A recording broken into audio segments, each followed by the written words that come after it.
바사한 고레스가 이같이 말하노니 하늘의 신 여호와께서 세상 만국을 내게 주셨고 나에게 명령하여 유다 예루살렘에 성전을 건축하라 하셨나니 너희 중에 그의 백성된 자는 다 올라갈지어다. 너희 하나님 여호와께서 함께 하시기를 원하노라. 새벽 이슬 같은 생명의 기도자 여러분, 역사의 어둠에서도 여전히 그 역사를 주관하고 계시는 하나님과 그 영광의 말씀과 그 약속이 가슴 설레듯 새벽을 깨우는 기도 소리 안에 늘 아름답기를 소망합니다.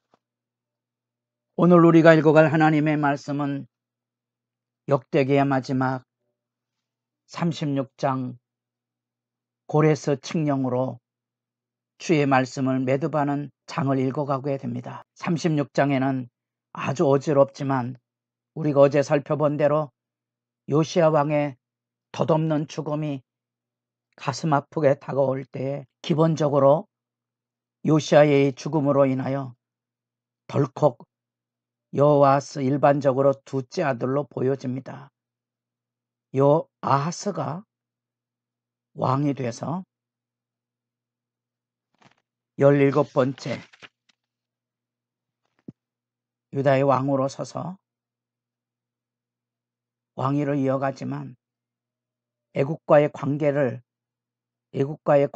제대로 세우지 못하고 애굽 왕이 갈그미스 전투로 올라갔다가 이 여호아스를 폐위하고 여호야김으로 왕을 세우게 됩니다.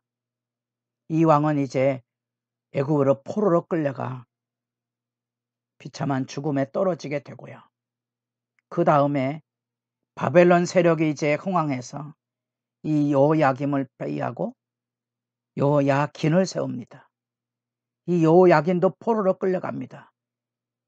이 17번째, 19번째 이 왕은 3개월 기간의 통치를 이루고 하나는 애굽의 포로로, 하나는 바벨론의 포로로 끌려가고, 그리고 마지막 요시야의 세 아들 중에 시드기야가 마지막 왕이 돼서 11년을 통치하다가 예루살렘은 남유다는 바벨론으로 멸망합니다. 36장에는 이 네 왕들, 요시야의 세 아들과 손자 하나 끼어서 애굽의 꼭두각시 왕국, 바벨론의 꼭두각시 왕국을 지금 그리고 있습니다. 슬픈 망국의 현장을 지켜보고요. 3차에 걸쳐 포로로 끌려갑니다. 두 왕은 바로 애굽의 지배 아래, 두 왕은 바벨론의 제국 아래 압제를 당하고 포로로 끌려가 죽임을 당하는 비참함들을 열게 되고, 그 상황 속에 친애굽 파냐 친바벨론 파냐에 대한 논쟁이 이루어지게 되고요.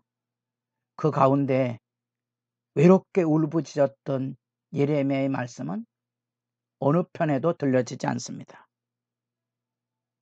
그 비극의 왕 여호야김은 이 예레미야의 경고를, 예레미야의 말씀을 불태우고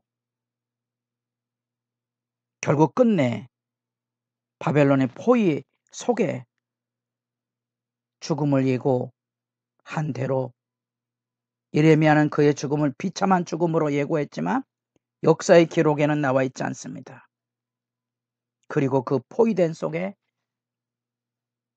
그의 아들 여호야긴이 왕위에 오르게 되고, 여호야긴은 여호와 보시기에 계속해서 악을 행하고 결국 바벨론 포로로 끌려가는 일에 비극을 놓게 됩니다. 그리고 이제 일어났던 마지막 왕 시드기야도 역시 여호와 눈에 악을 행하고 이 바벨론에 조공을 바치는 이런 일들 속에 애굽을 기웃거리다가 결국은 바벨론 군대의 포위를 당하여 3년 만에 함락을 당하고 예루살렘은, 그리고 성전은 다 불타 없어지고 그곳에서 사람들이 살해를 당하고 피로 더러워지게 되고 포로와 약탈 속에 끌려가고 있는 비참함으로 끝내 하나님의 백성의 왕국은 무너져 가게 됩니다. 그리고 뜻밖의 역대기의 마지막은 유대인들의 성경으로 히브리 성경으로는 역대기가 마지막입니다. 우리 기독교 성경은 말라기가 마지막이지만 양편의 흐름이 있습니다. 이 고레스는 이사야 44장 45장에 보면 하나님께서 예고하신 등불입니다. 45장에 그래서 목자라고 번역을 했습니다. 기름 부음 받은 자입니다. 기름 부음 받은 자라는 이름은 히브리 성경의 메시아입니다. 고레스가 어쩌면 하나의 메시아로서 하나님의 구원의 등불을 비추고 있다고 보셔야 할 것입니다. 우리가 지금 역사적인 책임에 대한 얘기를 하고 있는데 제임스 티소의 유대인 박물관에 있는 예루살렘이 불타 없어지고 포로로 끌려가는 유대인들의 비참한 행렬, 어쩌면 역대기 기자의 이 시각을 가지고 역사를 짚어보는 겁니다. 우리가 이번 주간에 종교개혁 주간을 지내면서 마지막 신앙의 몸부림을 했던 요시야가 큰 헌신과 열심을 가지고 유월절 절기를 지켰지만 백성들은 그것에 큰 기쁨을 가지고 참여하지 못했던 어두운 전조를 살펴보았습니다. 끝내 허망하게 국제전쟁에 참여했다가 죽음을 당하고 이후에 20여 년은 이 완전한 꼭두각시 정부, 괴뢰 정부로 무너져 갔다가 이렇게 포로로 끌려가고 무너진 겁니다. 종교개혁의 정신을 가지고 과연 우리 개개인이 그리고 교회적으로 우상숭배의 모습이 무엇인가에 대한 정직한 인식이 있어야 깨뜨리고 척결하고 정결하게 하는 일에 참여하지 않겠습니까?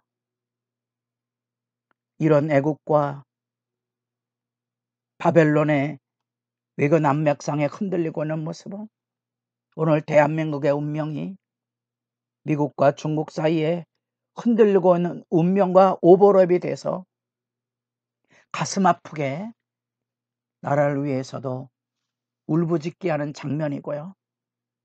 왜 하나님의 백성이 이렇게 처참하게 포로로 끌려가야 됐던가? 이 포로로 끌려가는 비참함에 아프지만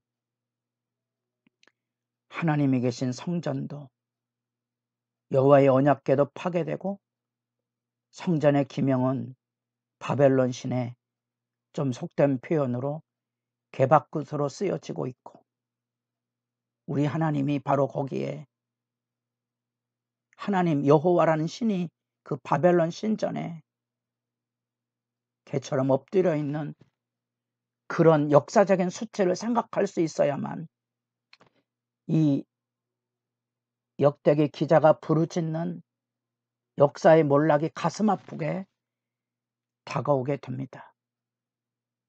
이 역사의 통곡을 우리는 지금 짚어가고 있습니다. 그들은 그 절망 안에 다시 믿음의 생각을 하는 겁니다. 우리 하나님은 누구신가? 바벨론 신전에 엎드려 있는 그분이 아니다. 우리가 믿는 하나님은 여호와시고 그분은 언약의 말씀으로 자기 백성을 세우시려고 했고 우리는 그 앞에 나가야 된다고 지금 말씀과 성전의 시각을 가지고 눈물의 역사를 썼고요. 수많은 선지자들의 호소에도 귀담아 듣지 못했던 역사의 몰락을 우리가 지금 읽고 있는 거고요. 베나도 예레미야의 눈물의 호소와 애가로서 이 비극의 아픔을 다시 짚어보고 있는 겁니다. 그리고 고레스 등불을 생각하는 겁니다. 이 36장인데요. 교정이 되지 못했습니다. 고레스 등불. 왜 이방 왕의 입을 통하여? 왜 이방 왕의 입을 통하여 이 하나님의 구원의 이야기를 듣게 되는가? 이 이야기는 바로 하나님의 구원 역사의 영광의 모습입니다. 이 고레스는 진정한 메시아는 아니고 진정한 메시아 예수 그리스도를 우리로 하여금 내다보게 하는 장면입니다. 이방 왕을 통하여 예루살렘에 올라가 성전을 건축하라. 그의 구약의 마지막 성전이죠. 요한복음 1장 다시 다윗의 후손으로 온 언약의 주로서의 예수 그리스도가 말씀이 육신이 되어 우리 가운데 거하심에 우리 가운데 성전이 되시고 우리 가운데 예배자가 되래 예배를 열어주는 터전이 된다는 겁니다. 고레스의 등불은 우리로 다시 예수님 안에서 하나님이 이루시고자 했던 하나님의 백성의 언약, 새 언약의 실제와 예수 안에서 이루는 예루살렘도 여기 사마리아의 그리심산도 아닌 아버지께 예배하는 어느 곳에든지 아버지께 예배하는 영광의 세대가 열려지는 고레스 등불 앞에 비춰지는 예수의 나라, 예수 안에 드리는 예배의 영광이 여러분 안에 눈물 속에 확인되고 고백되고 찬양으로 울림이 되기를 바랍니다.